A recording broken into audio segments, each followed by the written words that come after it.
যে খবরের দিকে নজর রাখবো, এবছর রাজ্যে প্রথম করোনা আক্রান্তের মৃত্যু। কলকাতায় করোনা আক্রান্তের মৃত্যু হয়েছে এবং একদিনে রাজ্যে করোনা আক্রান্তের সংখ্যা বেড়েছে 41 জন। রাজ্যে মোট আক্রান্ত বেড়ে 372। মাত্র 4 দিনে করোনা আক্রান্তের সংখ্যা 256। আমাদের প্রতিনিধি সন্দীপ সরকার রয়েছেন এই মুহূর্তে, সরাসরি চলে যাব। সন্দীপ, রাজ্য সহ সারা দেশের করোনা পরিস্থিতি কোন পর্যায়ে দাঁড়িয়ে রয়েছে? কতটা চিন্তার এই পরিস্থিতি? দেখো, আলিপুরের একটি বেসরকারি হাসপাতালে ভর্তি ছিলেন ওই মহিলা, 43 বছর তার বয়স। তার একাধিক সমস্যা ছিল, তার হৃদযন্ত্রের সমস্যা ছিল বলে চিকিৎসকেরা বলছেন। তার পাশাপাশি কিডনির সমস্যা ছিল এবং তার পাশাপাশি প্রায় 7 দিন তাকে ভেন্টিলেটর সাপোর্ট সিস্টেমে রাখার হয়েছিল এবং যার জেরে সংক্রমণ, সেই সংক্রমণের মাত্রা শরীরে অনেকটা বেড়ে গিয়েছিল এবং সেপটিক শকে তিনি চলে যান। গতকাল তার মৃত্যু হয়েছে, সেরকমটাই কিন্তু কেন্দ্রীয় হাসপাতাল সূত্রে আমরা জানতে পারছি।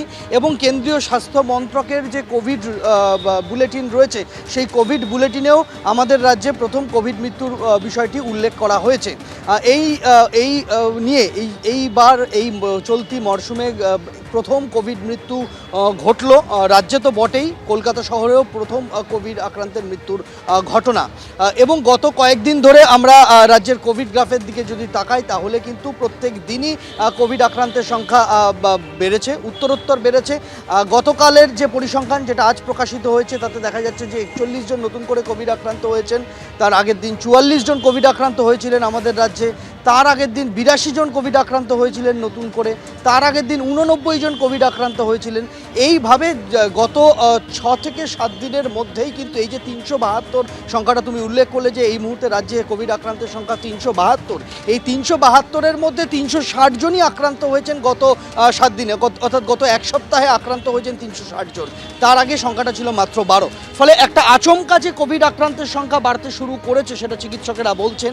এবং তবে চিকিৎসকেরা এটাও বলছেন যে এই মুহূর্তে উদ্বেগের কোনো কারণ নেই, কেননা যারা বয়স্ক মানুষ, যাদের কোমরবিডিটি রয়েছে, তারা ছাড়া বাকিদের উদ্বিগ্ন হওয়ার বিষয় নয়। সতর্ক থাকতে হবে, কোনো রকম ঢিলে দিলে কিন্তু পরিস্থিতি হাতের বাইরে চলে যেতে পারে, এই আশঙ্কা প্রকাশ করেছেন তারা। তবে এখনও পর্যন্ত আমাদের রাজ্যের স্বাস্থ্য দপ্তরের তরফে কোভিড সংক্রান্ত কোনো গাইডলাইন প্রকাশ করা হয়নি। শুধুমাত্র একটি নির্দেশ দেওয়া হয়েছে বিভিন্ন ল্যাবগুলিকে, যেখানে কোভিডের টেস্ট হয়, তাদেরকে নির্দেশ দেওয়া হয়েছে যে কোভিডের নমুনা, কোভিড পজিটিভ নমুনা, সেগুলিকে ক্যালকাটা স্কুল অফ ট্রপিক্যাল মেডিসিনে পাঠানোর জন্য, যেখান থেকে সেগুলি পাঠানো হবে জিনোম সিকোয়েন্সিং করাতে। অর্থাৎ দেখে নিতে চাইছে রাজ্য সরকার, স্বাস্থ্য দপ্তর, যে যারা আমাদের রাজ্যে করোনা আক্রান্ত হচ্ছেন, তারা কোন স্ট্রেনের দ্বারা আক্রান্ত হচ্ছেন, ভাইরাসের চরিত্রের কি পরিবর্তন হয়েছে, এটা বুঝে নিতে চাইছেন। এর বাইরে কোনো গাইডলাইন কিন্তু এখনও পর্যন্ত স্বাস্থ্য ভবনের তরফে আসেনি। সন্দীপ, তুমি আমাদের সঙ্গে থাকো।